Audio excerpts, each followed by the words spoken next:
Looks aren't everything. So, how do you rate really? Take this test and let's find out.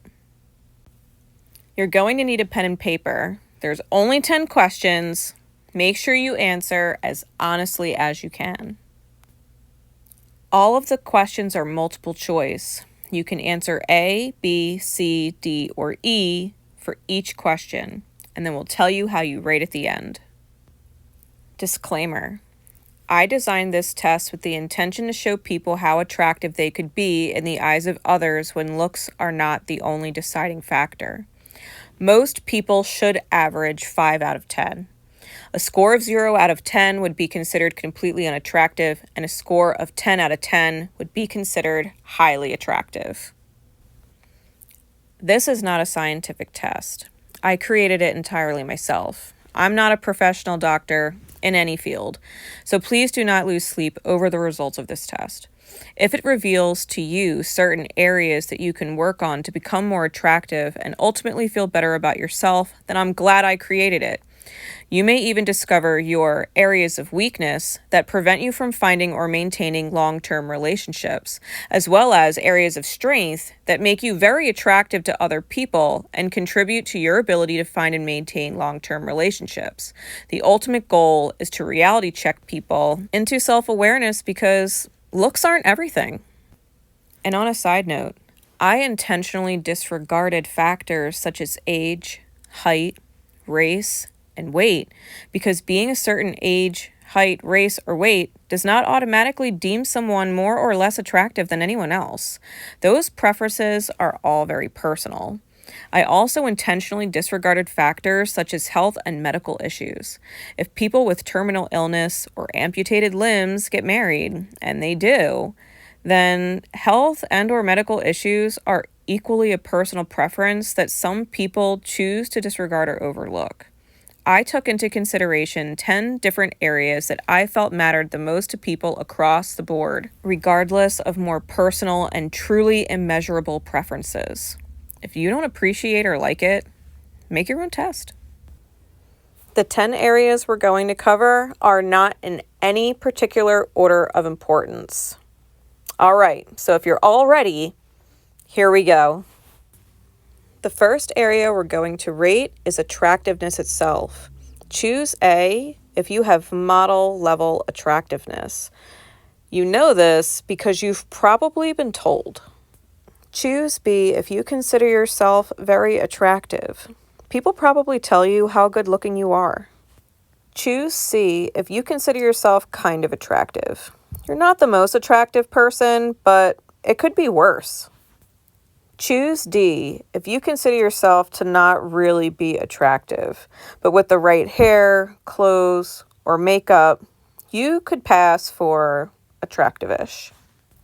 Choose E if you are definitely not attractive, and nothing can save you from your appearance.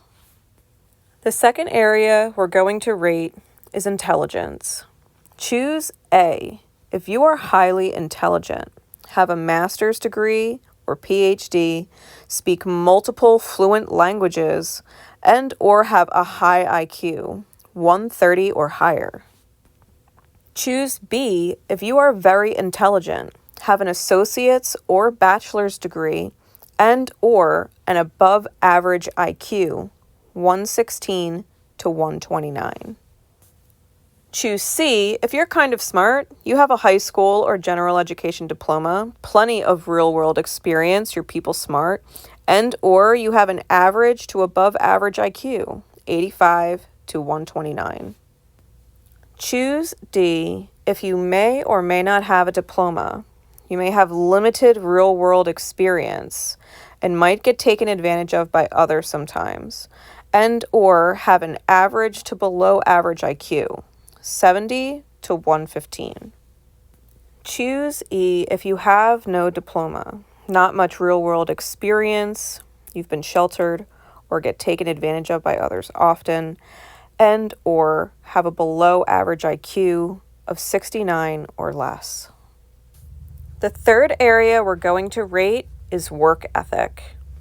If you are a stay-at-home parent, please take a moment to pause the video and add up the number of hours per week that you spend directly interacting with your children, cooking, cleaning, utilizing and maintaining food gardens and livestock, and handling any child-related calls or visits with schools or doctors per week.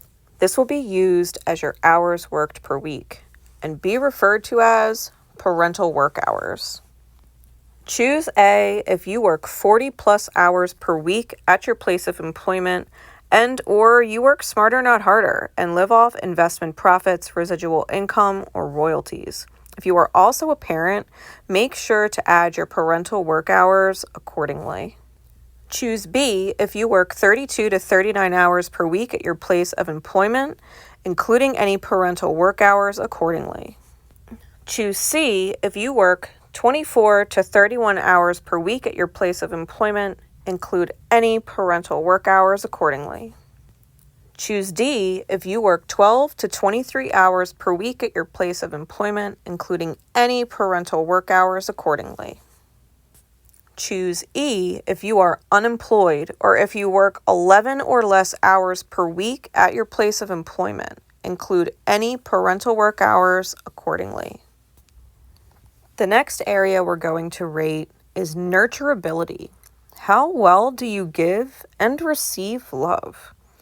Choose A if it's really well. You are grateful and can't wait to reciprocate when others show you acts of kindness. Being loved is the best feeling, and thinking of ways to give love back to those who love you is something you get excited about. You let others meet your needs when you can't meet them yourself, and you meet their needs when they can't meet them themselves more often than not. Choose B if you are grateful, but sometimes don't know how to reciprocate, so you don't. Or you give love often, but you don't always receive gratitude or reciprocity back from those you give to. You let others meet your needs when you can't meet them yourself sometimes, and you meet their needs when they can't meet them themselves more often than not. Choose C if it's hard for you to say thank you most of the time, and when others are kind to you, it makes you uncomfortable, but you do your best to say thank you anyway and make it up to them somehow. You let others meet your needs when you can't meet them yourself sometimes, and you meet their needs when they can't meet them themselves sometimes. Choose D if you don't receive love well and have a very difficult time saying thank you when people are kind to you. It makes you so uncomfortable that you may leave the situation or avoid them altogether. Kind gestures, like being hugged or a genuine hand on the shoulder, make you want to run away. However, you like helping others who are in a worse place in life than you and will even partake in random acts of kindness, including charity, but you don't like getting recognition for it. You don't feel comfortable when others meet your needs, even when you can't meet them yourself, but you will meet their needs when they can't meet them themselves sometimes. Choose E if you push love away more often than not and don't often say thank you. You may say thank you for social politeness, for example, saying thank you to a stranger for holding a door, but it's less likely that you say thank you with people you know. People who show you love trigger up deep emotions in you that don't feel good. So the nicer they are to you, the less nice to them you become, or the more you avoid them. You may also take advantage of others to get your needs met, but you're oftentimes also manipulated by others who want you to meet their needs. You don't feel comfortable when others meet your needs even when you can't meet them yourself. And you don't feel comfortable with other people depending or relying on you to meet their needs most often. The fifth area we're going to rate is compassion, consideration, and empathy. Choose A if you can always feel the stresses and emotions of others and do what you can when you can to consider them in advance of them expressing their mental, emotional, and psychological needs. You know what others close to you need before the need is expressed and fulfill the needs so they can feel more at peace.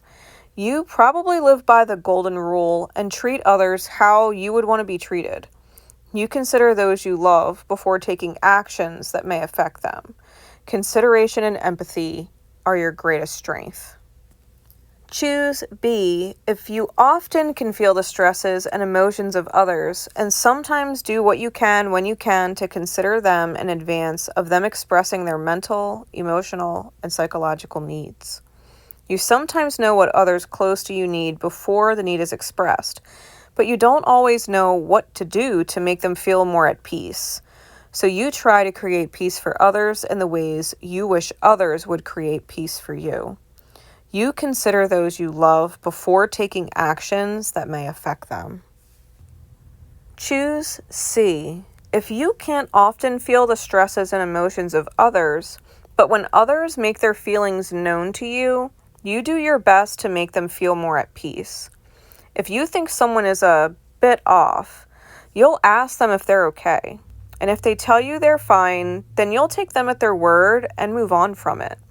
You often assume that if they really weren't fine, they'd tell you, and you would do your best to help them feel better. You consider those you love before taking actions that may affect them, but you don't always see how something you choose could affect them until after the fact. Choose D if you don't know how to feel the stresses and emotions of other people or feel out their needs before the needs are expressed at all. When others express their feelings to you, you don't often know how to respond, but may utilize socially acceptable responses or socially acceptable forms of apology, like buying a gift, leaving them a note that you did something for them that they would normally do so that they don't have to, or offer to do other things that society says are supposed to cheer people up. You feel out of place when it comes to emotions and avoid them when you can. You sometimes consider those you love before taking actions that may affect them, but ultimately choose what you want to choose regardless of them more often than not. You may not see how things you choose affect others until after the fact, more often than not. Choose E if you can feel what other people are feeling and use it to your advantage. You may prey on other people's pain to better suit your needs. You likely don't feel guilty for using or manipulating people. When people express their feelings to you, you do not care at all, but you may pretend like you do sometimes if pretending benefits you in some way. If people express their feelings or needs to you to fix, you more often than not switch things around on them so that they don't look to you to fix how they feel, but rather understand it is their fault they feel the way they do. You may believe feelings are for weak people. The sixth area we're going to rate is trustworthiness, reliability, and honesty. Choose A if you always tell the truth, the whole truth, no matter what, even if it's not what other people want to hear, even if it will have consequences for you. You never lie. When you give your word or make a promise, you always make good on your word, unless an unforeseen event like a car accident or a tornado happens. When people tell you secrets, you will take the secret to the grave unless it directly puts someone in danger to keep it. When you make plans, you honor those original plans, even if new plans present themselves and are more exciting.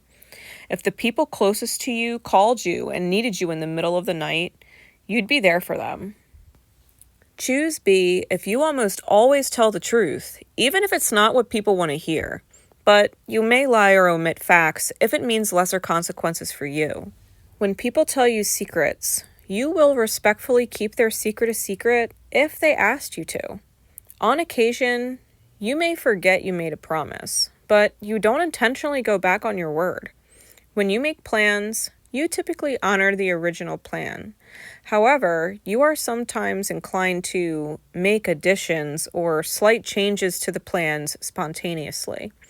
If you need to cancel plans, you do your best to give others as much advance notice as possible. If the people closest to you needed you in the middle of the night, you'd be there for them. Choose C if you believe truth is all about perspective. And sometimes lies and omissions are necessary, especially if it means lesser consequences for you. When people tell you secrets, you typically tell at least one person, but whoever you tell isn't connected to them in any way. You typically don't make plans and prefer to be more spontaneous unless it's something you really want to do. You will sometimes cancel plans for new plans if the new plans are more exciting, but will still do your best to give as much notice as possible. If the people closest to you needed you in the middle of the night, you'd be there for them. Choose D. If you can't help fabricating stories, telling white lies, or omitting things if it means lesser consequences for you. When people tell you secrets, you always tell at least one person, and who you tell might leak back to them at some point in the unforeseeable future. People can try to make plans with you, but you're likely a maybe because you don't know if you'll feel like it when the day actually comes. If you make plans in advance, you tend to cancel last minute or show up really late. If the people closest to you needed you in the middle of the night, helping them depends on your needs first. If you need to sleep, then you're sleeping. Choose E. If you know you are a liar that sometimes makes up complete stories, but if you wanted to justify why you completely made up a story, you could. You fabricate stories, tell white lies, omit facts, and keep secrets from those closest to you to avoid facing the consequences of the truth. When people tell you secrets, it may become a part of a made-up story you tell later. You don't often keep secrets, and may even immediately tell someone's secret right in front of them to someone else. If you make plans, you'll only be there if it benefits you in some way. If the people closest to you needed you in the middle of the night, you'd likely only help them if it could benefit you in some way later, and or are likely to hold it over their head to use to your advantage. You will likely even lie to yourself about why you shouldn't pick this answer. The seventh area we're rating is physical strength, ingenuity, capability, and survivability. Choose A. If you are exceptionally stronger than most people, or are capable of creating ways to solve your problems when you are not physically strong enough for a task. If you were alone in the wilderness, you'd have a very high chance of survival by yourself. You can build a shelter, hunt, identify plants, and make a fire with no modern tools. Choose B. If you are exceptionally stronger than most people, or are capable of creating ways to solve your problems when you are not physically strong enough for a task, more often than not. If you were alone in the wilderness, you'd have a high chance of survival by yourself. You can build a shelter, hunt, identify some common plants, and make a fire using basic powerless tools. Choose C. If you are decently strong, but your strength has its limits.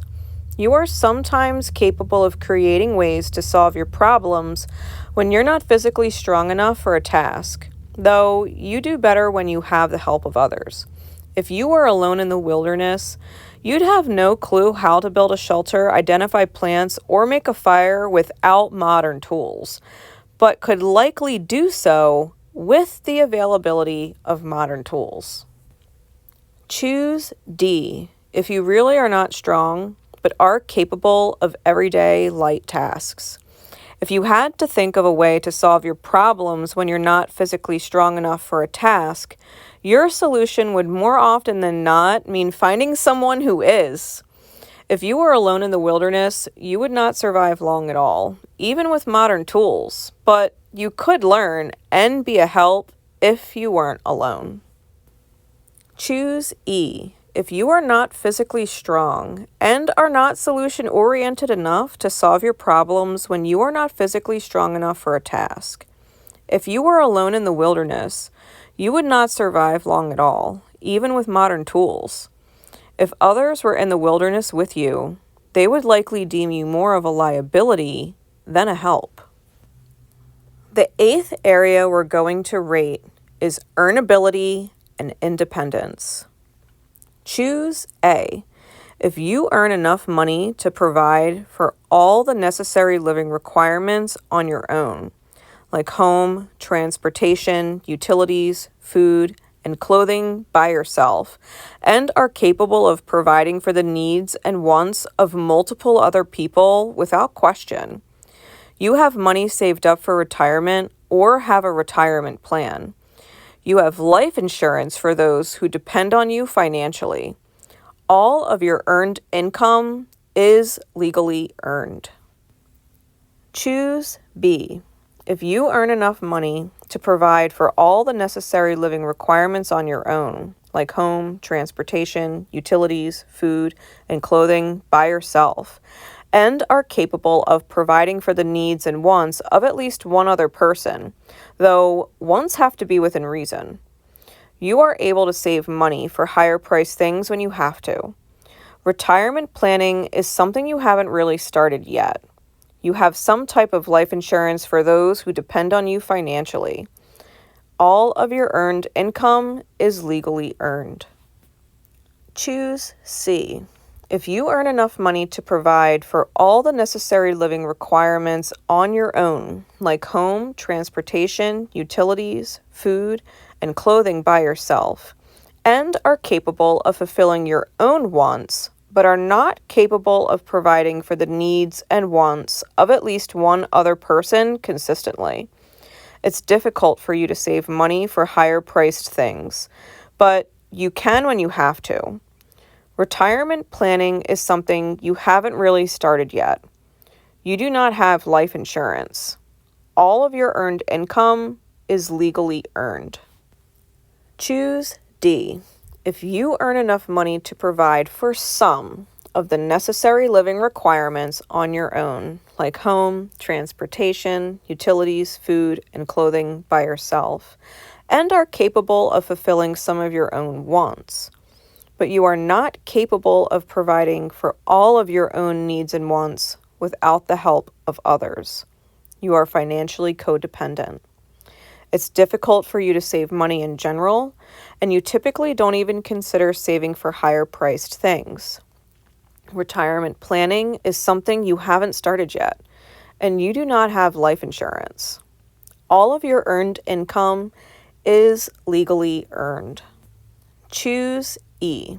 If you do not earn enough money on your own to provide for any of your necessary living requirements, like home, transportation, utilities, food, and clothing by yourself, and are not capable of fulfilling your own wants without the help of others, you are financially codependent.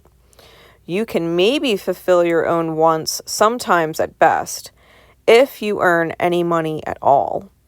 You do not have a retirement plan or life insurance, and you must select this option if any of your income is illegally earned. The 9th area we're going to rate is cleanliness and hygiene. Choose A. If you deep clean your home, car, and workspaces regularly, at least on a weekly or bi-weekly basis, plus you maintain all regular chores like dishes and laundry, you shower, brush your teeth, and maintain your appearance daily. You only wear fresh, clean clothes. You wear deodorant and smell good all the time.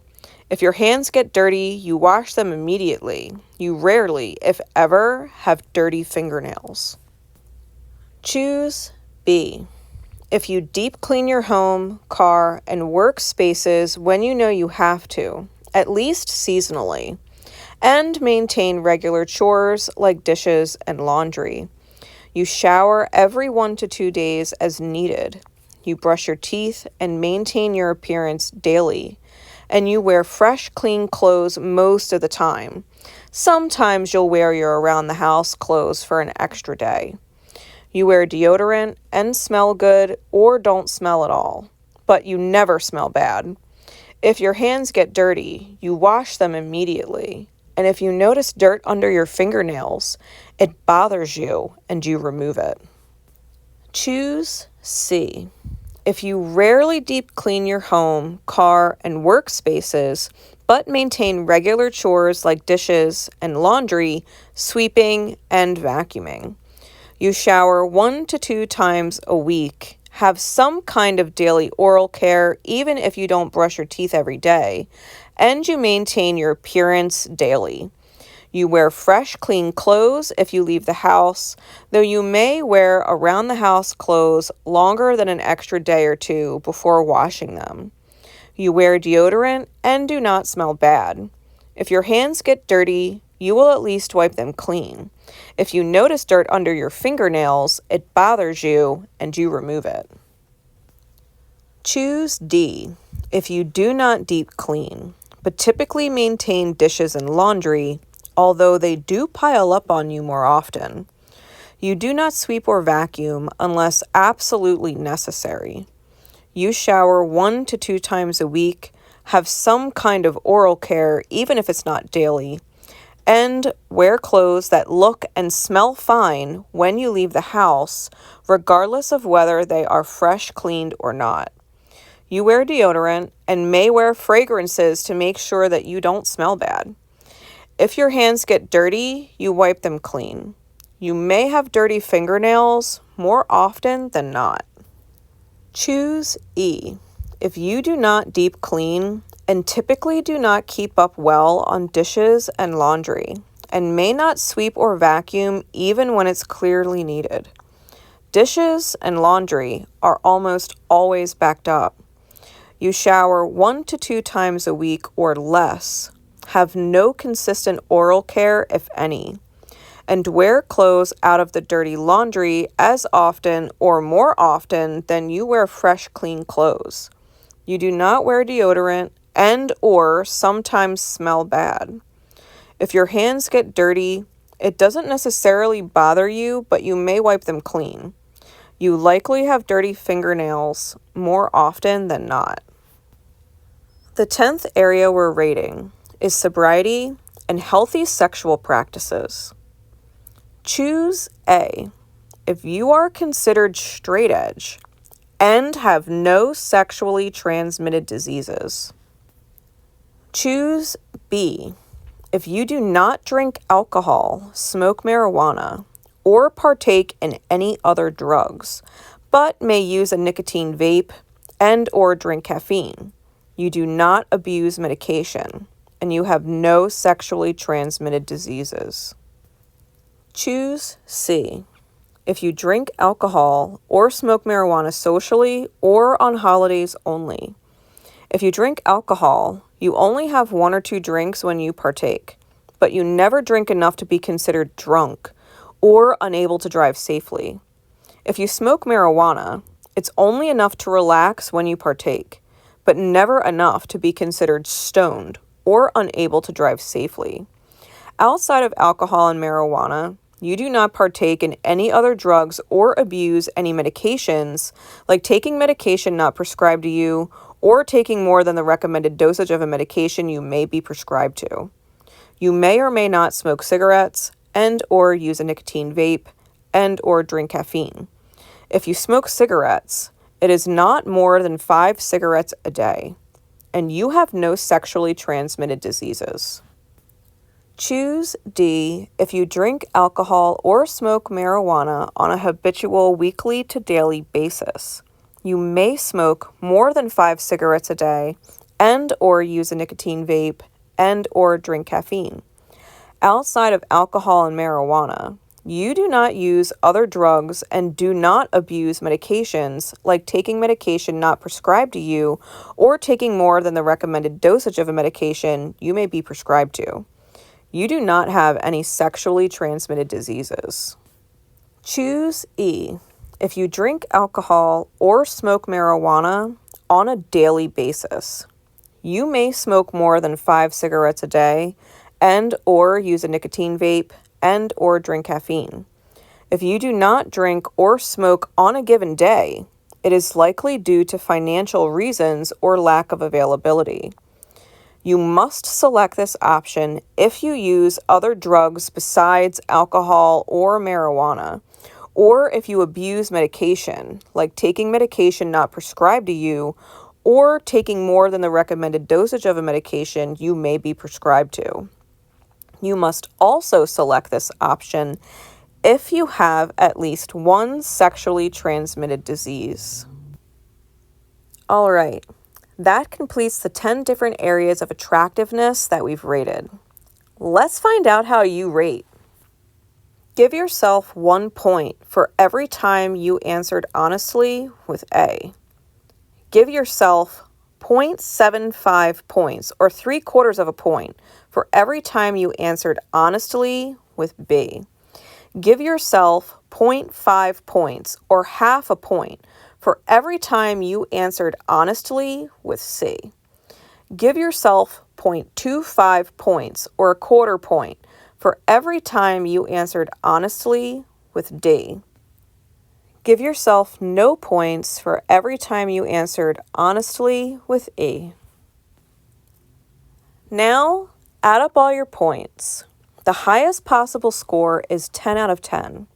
The lowest possible score is 0 out of 10.